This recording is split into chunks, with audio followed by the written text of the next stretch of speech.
Government job వచ్చాక భర్తనే పిల్లోని నడి రోడ్డు మీద వదిలేసింది. ఈ ఇన్సిడెంట్ వచ్చి బీహార్లో జరిగింది. ఈ విషయం సీరియస్గా చెప్పాలో సిల్లీగా చెప్పాలో నాకైతే అర్థం కావడం లేదు. ఒక భర్త వాళ్ళ భార్యను 10 ఏళ్ల పాటు కష్టపడి చదివించాడు. తన సొంత ల్యాండ్ తాకట్టు పెట్టి అప్పు చేసి మరీ 10 ఏళ్ళ తర్వాత ఆమెకు బీపీఎస్లో అయితే జాబ్ వచ్చింది. జాబ్ రాగానే కట్టుకున్న భర్తని 10 ఏళ్ళ బాబుని వదిలేసి వేరే వాడితో అయితే పారిపోయింది. పెళ్ళైనప్పటి నుంచి వాళ్ళ భార్యకు చాలా సపోర్టివ్గా ఉన్నాడన్నమాట. అండ్ గవర్నమెంట్ జాబ్స్ కూడా అప్లై చేపిస్తూ ఉండేవాడు. లిటరల్లీ డబ్బులు లేని సమయంలో తన ల్యాండ్ని తాకట్టు పెట్టి ఇల్లుని అమ్మేసి మరి చదివించాడు. మొత్తానికి గవర్నమెంట్ జాబ్ అయితే కొట్టింది. 1 మంత్ ట్రైనింగ్ కోసం వెళ్ళినప్పుడు అక్కడ ఎవరినో పరిచయం చేసుకుని లవ్లో అయితే పడింది.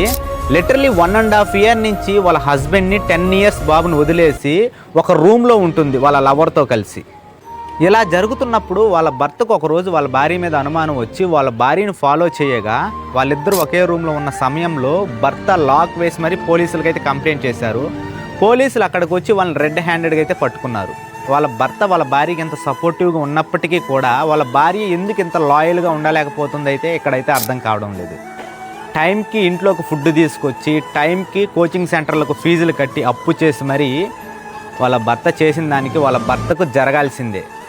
ఇలాంటి ఉత్తమమైన మహిళ గురించి మీరేమనుకుంటున్నారో వీడియో కింద అయితే కామెంట్ చేయండి. ప్రజెంట్ ఉన్న జనరేషన్లో ఇవన్నీ చూసి అబ్బాయిలు పెళ్ళిళ్ళు చేసుకోవాలంటే భయపడిపోతున్నారు. ఈ వీడియో మొత్తం చూశాక ఈ వీడియో మీద మీ అభిప్రాయాన్ని కింద అయితే కామెంట్ చేయండి. Thank you so much. Bye bye. Sign off మీ రాజేష్.